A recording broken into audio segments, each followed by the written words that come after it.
So hello दोस्तों, कैसे हैं आप सब। थोड़ा सा मैं कैमरा बना ले ऐसे कर लेता हूँ। सो हेलो दोस्तों, कैसे हैं आप सब। उम्मीद करते हैं बहुत ही बढ़िया होंगे आप सब, बिल्कुल मेरी तरह। तो आज हम क्या करने वाले हैं, ये जो हमारा बायोटेक्नोलॉजी चैप्टर है ना, बायोटेक्नोलॉजी प्रिंसिपल एंड प्रोसेस का, उसका आज हम लेक्चर 7 करेंगे, जहां पर हम एक प्लाज्मिड के बारे में पढ़ेंगे जिसका नाम है टीआई प्लाज्मिड। फिर हम बायो रिएक्टर की बात करेंगे, उसके टाइप के बारे में बात करेंगे। तो बहुत ही छोटा सा आज का टॉपिक होगा, केवल 15 से 20 मिनट का। तो देर नहीं करते, आइए हम पढ़ते हैं टीआई प्लाज्मिड होता क्या है। ठीक है, किसकी बात कर रहे हैं हम, टीआई प्लाज्मिड के बारे में। तो आप एनसीईआरटी ओपन कर लेना, एनसीईआरटी आप सब ओपन कर लो। किसकी बात कर रहे हैं हम यहाँ पे, टीआई प्लाज्मिड की बात कर रहे हैं। ठीक है, ओके चलो।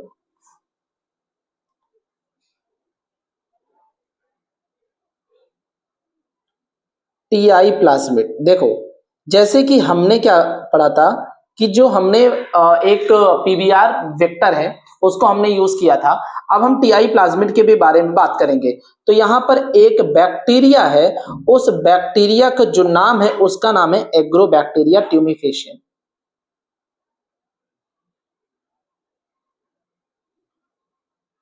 एग्रोबैक्टीरियम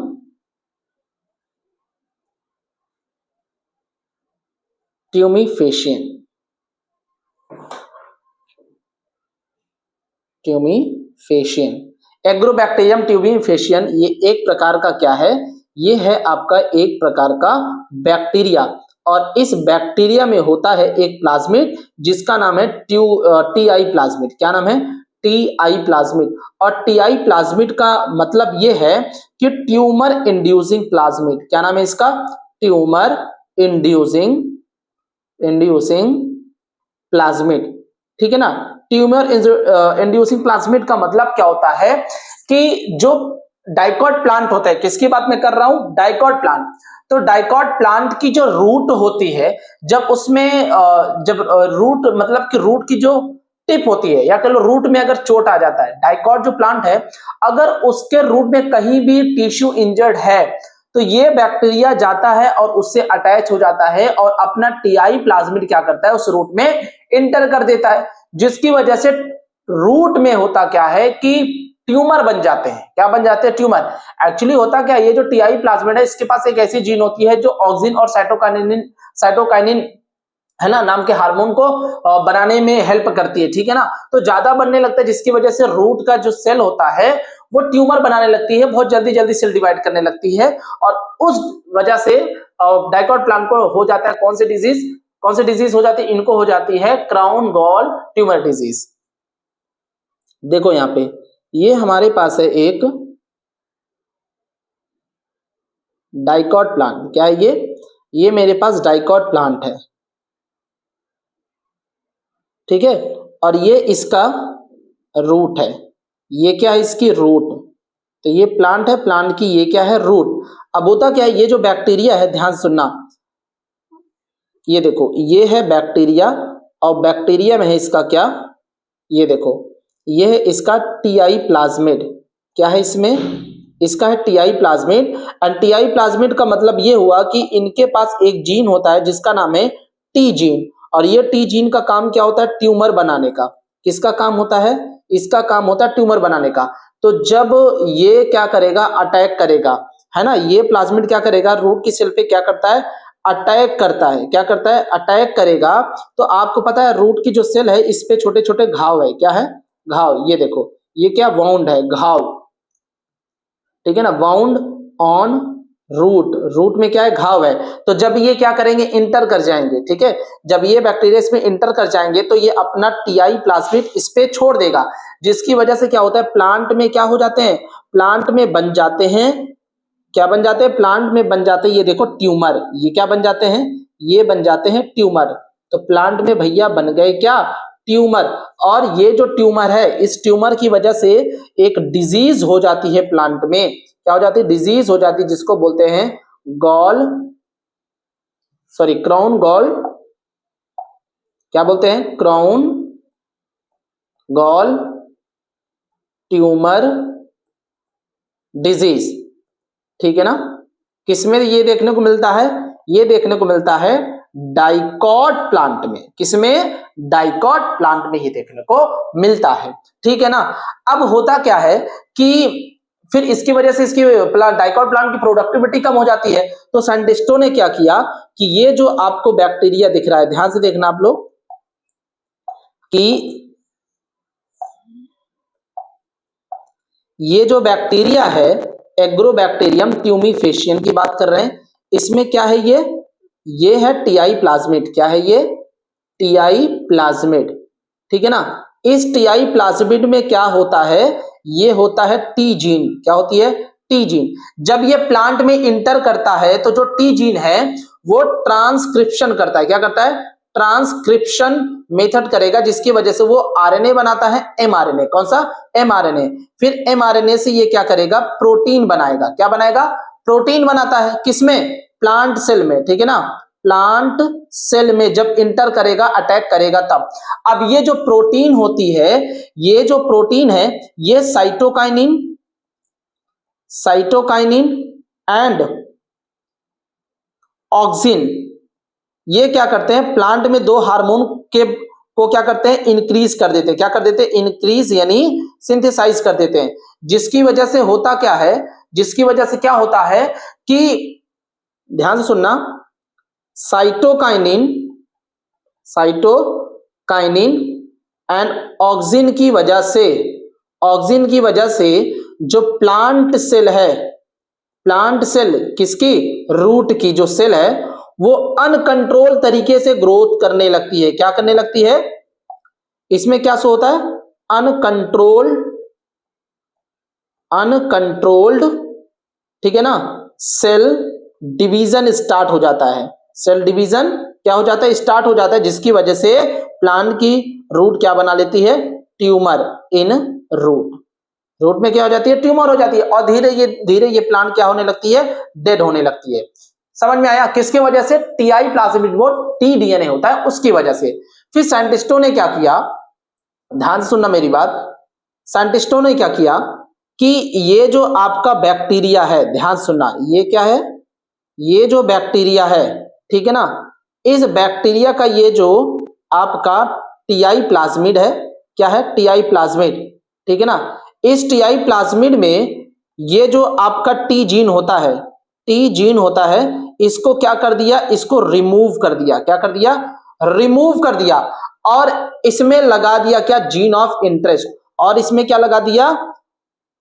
जीन ऑफ इंटरेस्ट, यानी बाहर से कोई जीन लिया। ठीक है ना। बाहर से क्या लिया इन्होंने? इधर मैं बना देता हूं।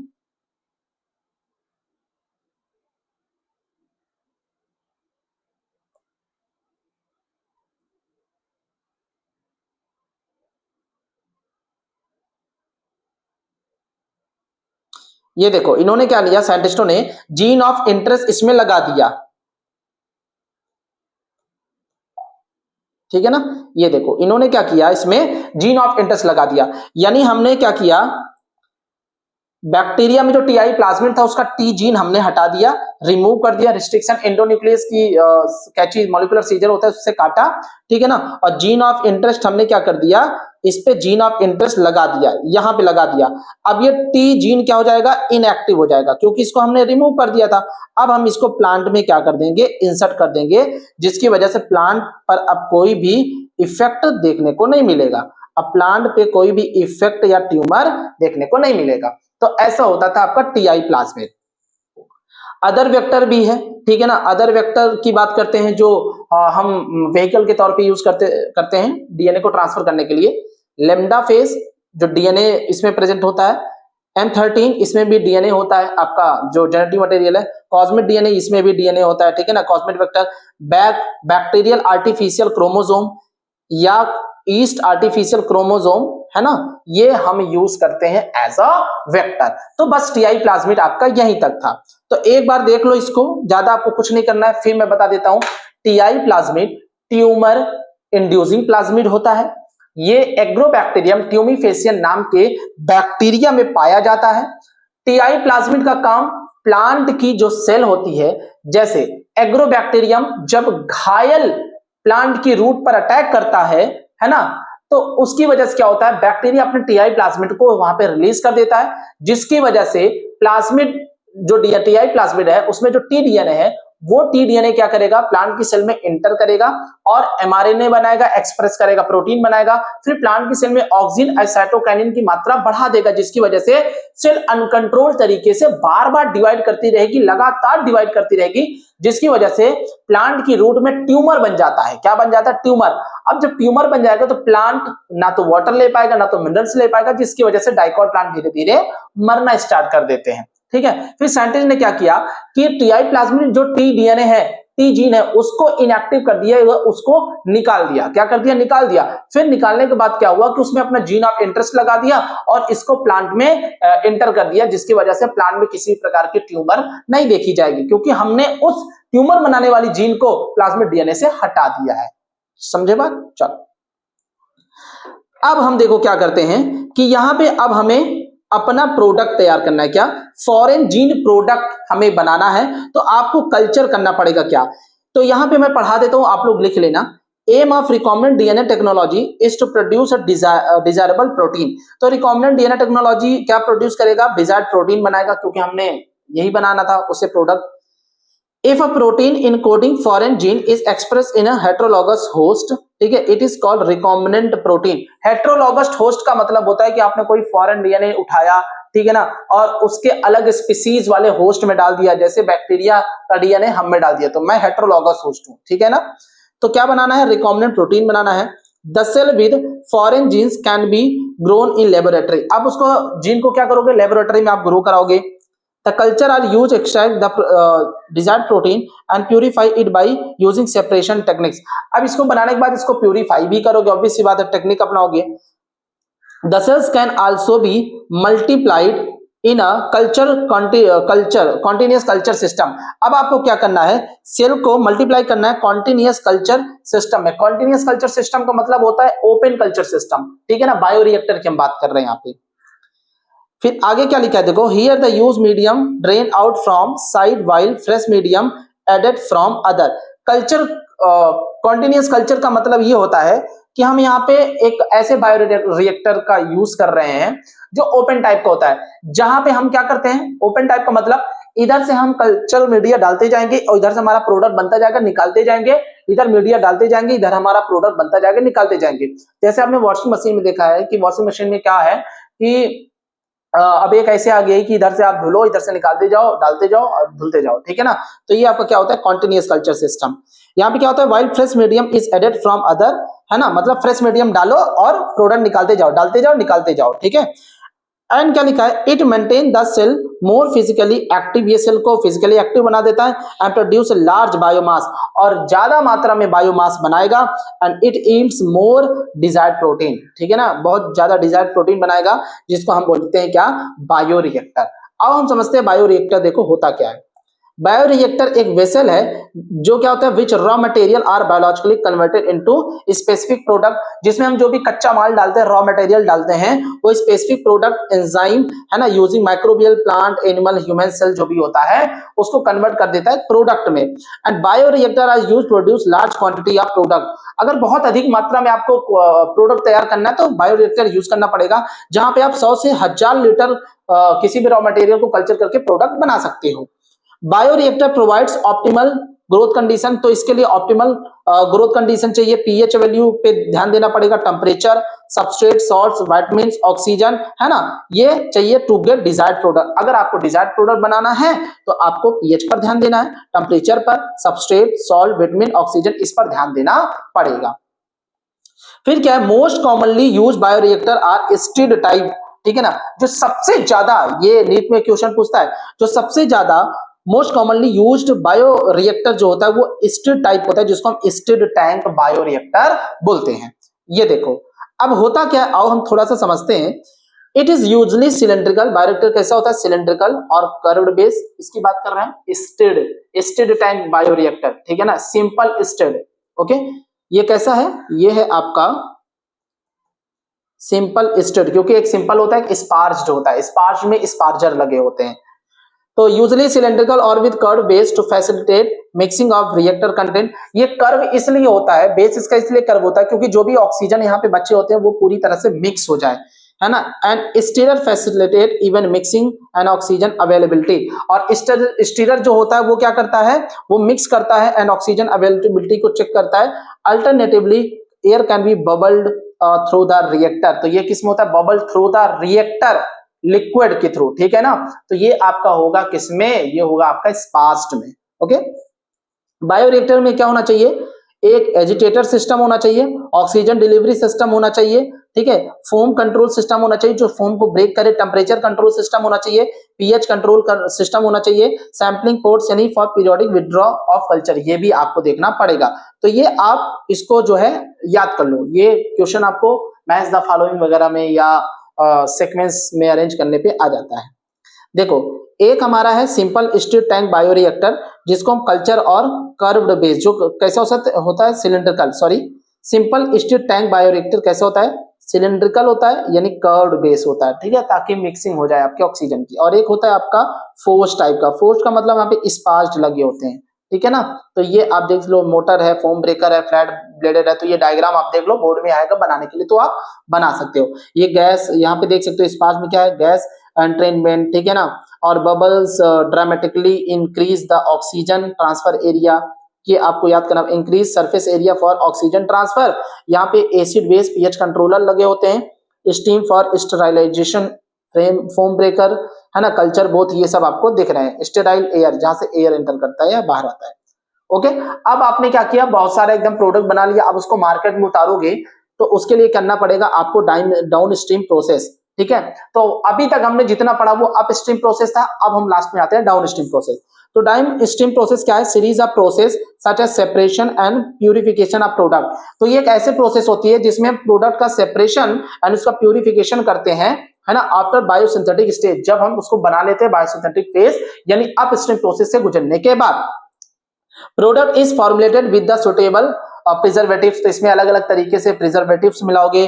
Formulation undergo through the clinical trial, फिर इसको क्लिनिकल ट्रायल में भेजोगे, स्ट्रिक्ट क्वालिटी कंट्रोल टेस्टिंग की तरफ भेजोगे, तब जाकर के आप क्या करोगे, इसको मार्केट लेवल पे ले आओगे, मार्केट लेवल पे इसको ले आओगे बेचने के लिए। समझ में आया, तो यही था आपका बायोरिएक्टर, और ये सब आप देख सकते हो, ठीक है ना। हाँ, एक चीज मैं आपको बताऊंगा, देखो बायोरिएक्टर दो प्रिंसिपल पर काम करता है, कितने, टू प्रिंसिपल पर काम करेगा। एक होता है बैच मेथड, एक होता है कॉन्टिन्यूअस। बैच मेथड जिसको हमने बोला था ना क्लोज सिस्टम, और कॉन्टिन्यूअस कल्चर सिस्टम जिसको हम ओपन सिस्टम बोलते हैं। तो बैच मेथड ये क्लोज सिस्टम में होता क्या है, आप जैसे वॉशिंग मशीन देखते हो कि एक बार आप कपड़ा डाल दो तो जब तक वो धुल ना जाए तब तक नहीं निकालोगे, है ना।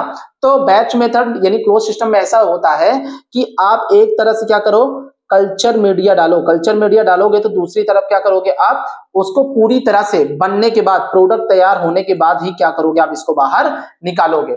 लेकिन कॉन्टिन्यूअस में क्या होता है, एक तरफ मीडियम डालते जाओ, प्रोडक्ट निकालते जाओ, मीडियम डालते जाओ, प्रोडक्ट आप निकालते जाओ, तो ये कॉन्टिन्यूअस कल्चर सिस्टम यानी ओपन सिस्टम होता है।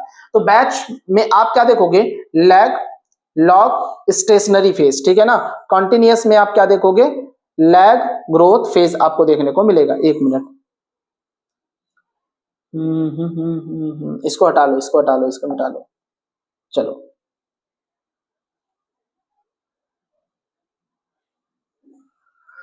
धप धप धप T T T T T T T T T.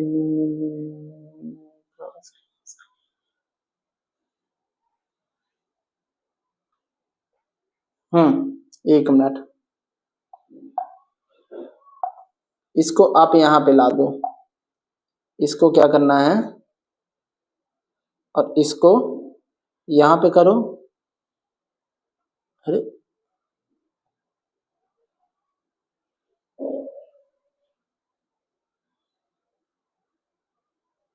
रुको,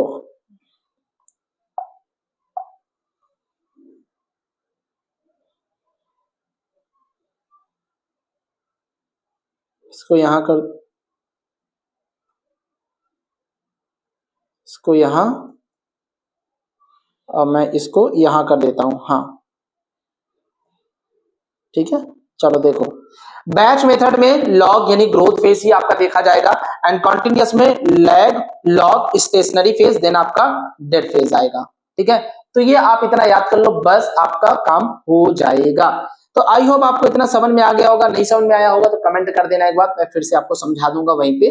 ठीक है ना, तो ये नोट्स आपको मिल जाएगी। तो आज का हमारा चैप्टर क्या होता है यहाँ पे, अब फिनिश होता है। क्या होता है? फिनिश होता है। ठीक है ना, चैप्टर ही पूरी तरह से आपका फिनिश हो चुका है। अब हम क्या करेंगे, केवल इसकी एनसीईआरटी रीड करेंगे दो पार्ट में, एनसीईआरटी 1 पार्ट, एनसीईआरटी 2 पार्ट। दो पार्ट में हम इसको क्या करेंगे, एनसीईआरटी को रीड करके खत्म कर डालेंगे। तो हमारा यानी 10 लेक्चर, हमने आपको बोला था 10 लेक्चर, यानी 10 दिन नहीं, 10 लेक्चर मतलब 10 लेक्चर। तो 7 और 8 9 आपका एनसीईआरटी 7 लेक्चर तो आपका यहीं पे खत्म हो गया। एक चैप्टर जो है 7 लेक्चर में हो गया। अब बस क्या करना है, एनसीईआरटी लगाना है हमको। ठीक है ना, रीड करना है। तो चलो भाई, आज के लिए इतना ही, मिलते हैं नेक्स्ट लेक्चर के साथ। बहुत बहुत धन्यवाद। चलो ठीक है, टाटा बाय बाय।